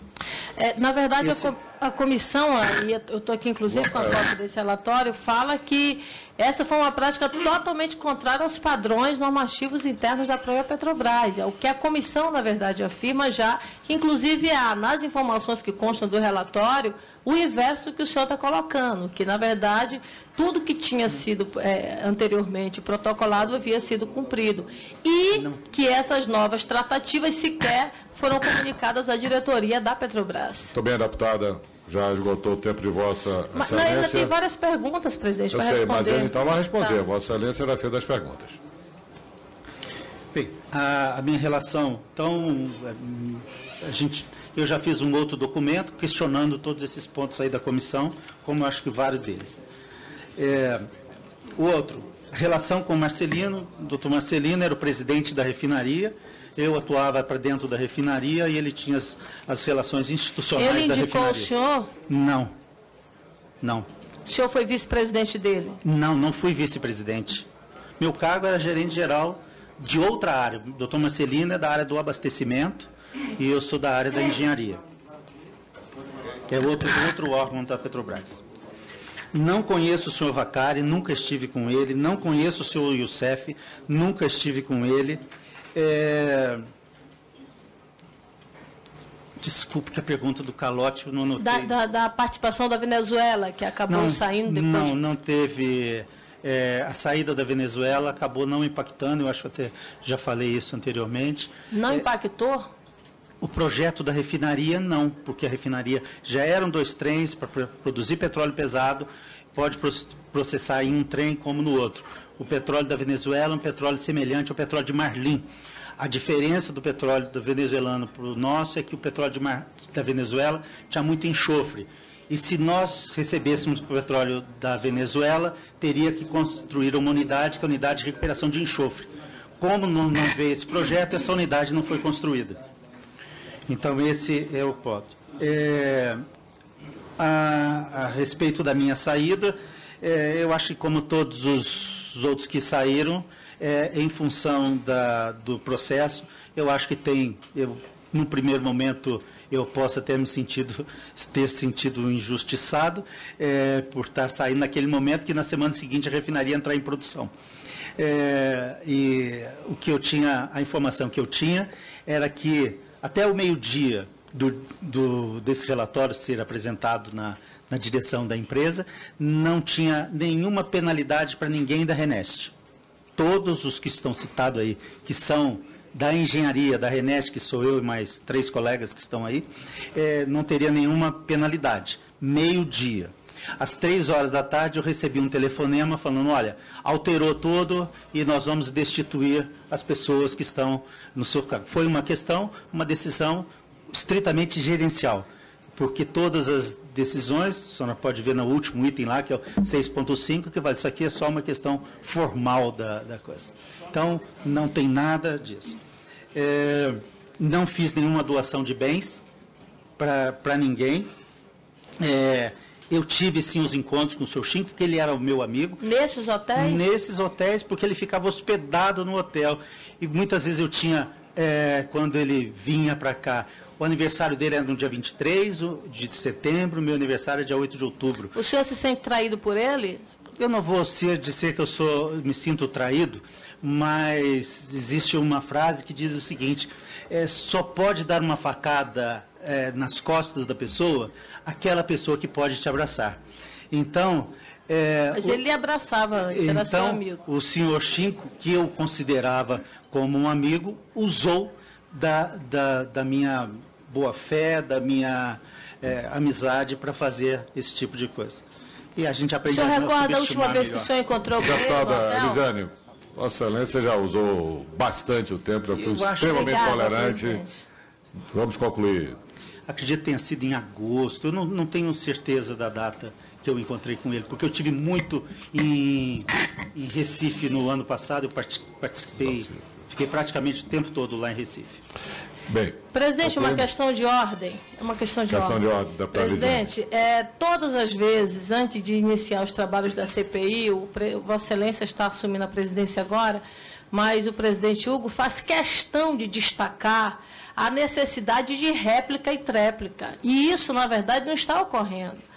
Por exemplo, o deputado que é autor de um requerimento, como é o nosso caso e o caso de outros deputados que ainda virão, às vezes tem necessidade de fazer essas réplicas até mesmo para que as informações possam ser completadas e possa se evitar novas convocações, como nós estamos fazendo aqui com o Barusco. Então, queria só fazer essa... Tá bom, feita a referência, vamos levar em consideração o presidente Hugo Mota. Segue agora os membros da CPI. Pela ordem de inscrição, o deputado Isalci.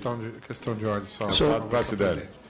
É que, no momento da intervenção dos subrelatores, eu estava na Comissão de Constituição e Justiça, em função da votação que está havendo lá sobre redução da maioridade penal.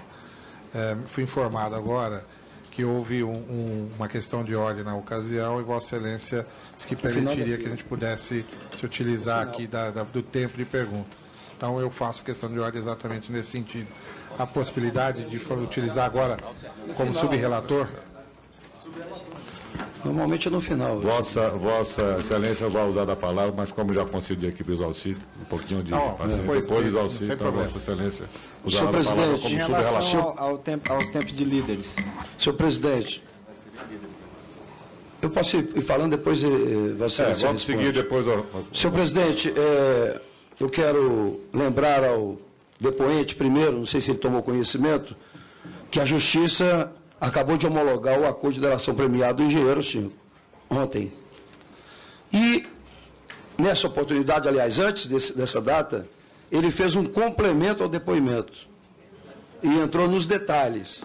Diz ele, não tinha nenhum indicativo de que Glauco recebesse ou se dispusesse a receber propina, que a princípio a reação de Glauco não foi natural, pois em nenhum momento o depoente tinha tido esse tipo de relacionamento com Glauco. Acredita que não foi a primeira conversa com Glauco que ele aceitou o valor, mas sim posteriormente. No dia da primeira entrevista, o depoente sentiu que Glauco iria receber o suborno. Na segunda vez que foi conversar com ele, já houve o recebimento, em torno de R$50 mil. Só para lembrar a Vossa Senhoria. Vou até perguntar em cima disso. Vossa Senhoria recebeu alguma vez de Glauco assim, algum empréstimo, ou algum favor assim, para pagar depois? Um financiamento? Não. Não? Ok. Vou dizer também uma afirmação que ele fez. Olha o detalhe, ele realmente é uma pessoa bastante criativa, sabendo que vai ser, se for desmascarado, vai quadruplicar a ação. Doutor, eu diria o seguinte, nós mesmos, até que deu a operação em novembro, a gente não tinha essa preocupação, disse 5. Eu e o próprio Ayrton não estávamos sabendo da profundidade que isso podia chegar, a questão da Galvão. Em 2014, no primeiro semestre, a necessidade da empresa era tão grande em aprovar os aditivos da Petrobras, principalmente lá na Reneste, que ainda teve liberação de pagamentos para que eu pudesse pagar Glauco, que era o gerente geral da Reneste. Então, ele entra nos detalhes. Então, Vossa Senhoria disse aqui, né, nós já tínhamos ouvido aqui que Passadina foi um ótimo negócio. Vossa Senhoria acaba de afirmar que também Abreu e Lima foi um bom negócio. Eu diria que um bom negócio para aquelas pessoas que participaram do esquema. Como disse o Ministério Público, a quadrilha. Eu acho que Vossa Senhoria pode se sentir um marido traído. Porque tudo aconteceu lá, na Reneste. Bilhões e bilhões e aditivos e mais aditivos. Vossa Senhoria disse que não houve nenhum sobrepreço. Ora, as empresas já confessaram, os próprios funcionários, como o Renato Duque, mas principalmente o Barusco, a presidenta Graça Foster, por isso que eu perguntei, Vossa Excelência respondeu lá no Senado exatamente igual a presidente Graça Foster. Só que no último depoimento ela mudou. No último depoimento, diferentemente do que Vossa Senhoria disse no Senado, Graça Foster disse aqui, na última vez, que foi questão de projeto básico que foi mal feito. Isso foi o que Graça Foster disse. E ela admitiu a sua incompetência em termos de gestão. Vossa Senhoria disse aqui, inclusive, e eu quero reafirmar isso. Para concluir, deputado. Realmente as empresas, no superfaturamento, elas declararam que adicionavam o preço de 3%, no caso dos aditivos, até 5%. Então, é o que acontecia. Eles confessaram. Então, Vossa Senhoria não pode dizer que não houve sobrepreço, porque já foi admitida essa questão. Né? Então, só para concluir, já que você tentou convencer os deputados que foi um bom negócio, quero dizer, Vossa Senhoria, quando a Petrobras foi na Bolsa de Nova York para captar recursos, não foi em real, foi em dólar. E o balanço lá na Bolsa de Nova York é em dólar. Então, o prejuízo real hoje é em dólar. Transformado em reais, é 60 bilhões de reais. Era isso. Obrigado, deputado Zalci. Com a palavra, doutor Glauco. Deputado, quando eu falei sobre bom negócio, eu falei mais com a ideia de deixar de importar os produtos e tudo mais. E, inclusive, falei para o relator que essa parte dos EVTEs, da viabilidade do negócio, é feito pelo grupo especializado lá para poder dizer, do ponto de vista empresarial da Petrobras, é isso. Eu falei como uma pessoa, como um engenheiro, que vê aquele negócio pronto para poder deixar de importar os 200 mil barris de petróleo refinado aqui dentro do país. Bem, com relação a isso. Com relação ao sobrepreço, eu ainda volto que o que as empresas fizeram, eu não posso dizer. Eu posso dizer o que a Petrobras fez. E dentro da ótica da Petrobras. Nenhum preço, nenhum aditivo, nenhum contrato foi assinado fora dos limites estabelecidos pela nossa área de estimativa de preço e custos. Então, veja só, tem dois lados. Vou falar do lado técnico da Petrobras. Do lado técnico da Petrobras, nenhum de nós pode assinar um contrato, ou indicar, ou recomendar para a diretoria assinar um contrato que não esteja dentro do valor da estimativa. Se nós não assinamos nenhum contrato dentro da estimativa, significa que do meu ponto de vista, do meu entendimento, que os processos estão corretos e não teve aumento de preço. Teve sobrepreço na margem de lucro, tanto é que somaram 5%, é óbvio. Concluindo. Perfeito. Então, esse é o ponto aí que tem. O senhor fez mais uma pergunta que era... Não, que é em dólar, por isso que eu falei que os nossos negócios são em dólar, mas hoje não pode pegar os 18 e multiplicar simplesmente pelo dólar de 3. Esse detalhe que ele falou, que o senhor fazia, que a Galvão precisava de um aditivo e tinha que recorrer, não era Vossa Senhoria que acompanhava os aditivos? É isso que eu lhe disse. Dificultava as coisas, não? Não, ninguém dificultava nada, porque eu falei anteriormente também da transparência do processo. Quando a Galvão colocava lá um pleito para se ter vantagens a respeito, querer receber aquele pleito, ela sabia o seguinte, que tem 90 dias que é de negociação, e se ele não chegar no preço dos 90 dias, pode aumentar esse prazo. E isso é uma equipe técnica especializada, eu não tenho nada a ver com isso. Eu não negociei, não defini valor para a Galvão. E o último item que o senhor falou foi referente aos...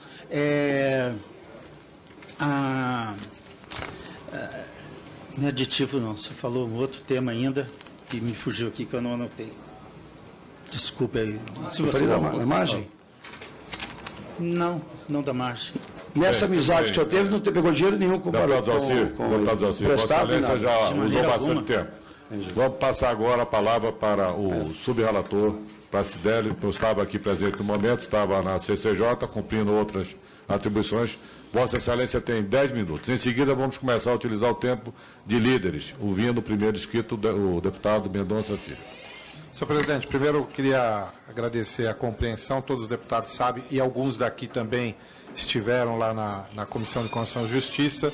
Há um tema bastante complexo e evidentemente, era importante que estivesse lá. Por isso, peço desculpas, inclusive, ao relator, ao presidente, aos demais deputados, de não poder ter acompanhado todo